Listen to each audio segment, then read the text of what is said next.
Olá pessoal, engenheiros e engenheiras, simpatizantes da construção civil. Vamos resolver mais um problema aqui de hidrodinâmica de orifícios, desta vez em um orifício afogado, aqui em nossa disciplina de hidráulica 1. Então aqui a gente tem um reservatório de barragem com nível na cota 350, no caso esse reservatório aqui, que está em conexão com uma câmara de subida de peixes através de um orifício circular de D igual a 0,60, esse orifício aqui. Essa câmara descarrega na atmosfera por outro orifício circular de diâmetro D igual a 0,80, com centro na cota 333, aqui. Após certo tempo, cria-se um regime permanente, níveis constantes. Então, esse nível constante com este nível, Sabendo-se que os coeficientes de contração dos dois orifícios são iguais a CC igual a 0,61 e os coeficientes de velocidade CV igual a 0,98, calcular qual é a vazão de ambos os orifícios, uma vez que os níveis são constantes, e determinar o nível d'água nesta câmara de subida de peixes, Essa informação que eu acabei de dar, qual que é a vazão, já diz qual a maneira como a gente vai resolver este problema, Então aqui trata-se de uma aplicação de orifícios afogados, onde a vazão é igual ao coeficiente de descarga vezes a área do orifício vezes a raiz de 2G vezes a cota de um nível d'água menos a cota de outro, Então essa é a aplicação de um orifício afogado, Então, como os níveis de água aqui são constantes, então regime permanente uniforme, podemos inferir que a vazão dos orifícios 1 e 2 é a mesma. Caso contrário, haveria variação de níveis, Logo, nós podemos inferir essa equação aqui, A vazão em 1 é igual a vazão em 2.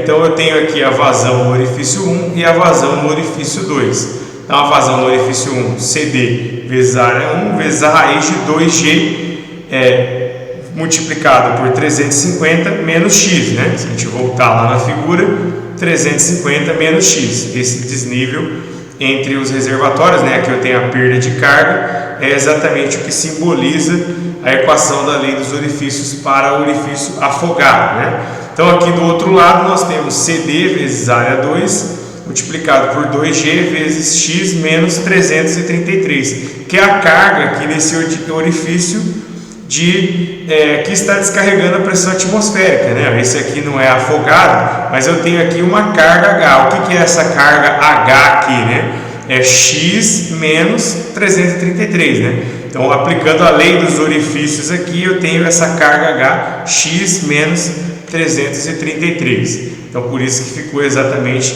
desta maneira aqui. Então, podemos observar que a partir desta equação deduzida, na vazão do orifício 1 igual a vazão do orifício 2, que podemos encontrar o nível X, uma vez que CD nós possuímos, pois sabemos que o coeficiente de vazão é a razão entre os coeficientes de contração e de velocidade, os quais nós possuímos, as áreas dos dois orifícios nós também possuímos, e a aceleração da gravidade é uma constante. A única incógnita que sobrou aqui é o X, o nível daquela câmara de subida de peixes, o nível d'água daquela câmara de subida de peixes. E posteriormente a gente pode encontrar essa vazão, uma vez que a gente encontrar esse nível.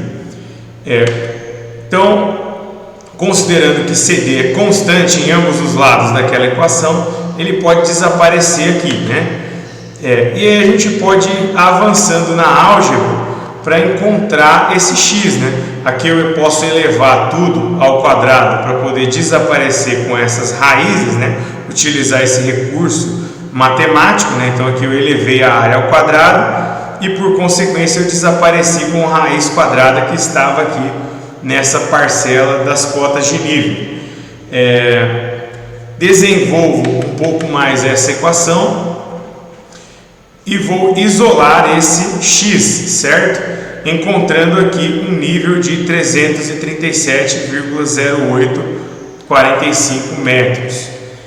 Aplicando posteriormente esse dado na vazão de qualquer um daqueles orifícios do sistema, a gente pode encontrar a vazão, né? Então eu posso usar tanto no orifício 1 quanto no orifício 2, uma vez que eu tenho ali que a vazão é a mesma nos dois, certo? Então eu vou fazer aqui utilizando a vazão em 1, CD vezes área 1, multiplicado por raiz de 2G, H1 menos H2, né? Então eu tenho aqui 0,61 vezes 0,68, CC vezes CV, né? Que é o CD, coeficiente de contração vezes o coeficiente de velocidade, nos dá o coeficiente de descarga, né? Multiplicado pela área do orifício em metro quadrado, então aqui, vezes a raiz de 2G e aqui o desnível entre os dois níveis de água, uma vez que nós estamos tratando daquele orifício afogado, né? Então 350 menos o nível da câmara de subida de peixes que a gente encontrou. Isso nos dá uma vazão de 2,6893 metros cúbicos por segundo. Então conseguimos aqui resolver o problema, né? E encontrar aqui o nível de água de 337, alguns quebrados metros, né? E a vazão nós conseguimos determinar ali também e finalizar a resolução deste problema. Então basicamente era isso que eu tinha para apresentar para vocês. Fico à disposição e um grande abraço a todos.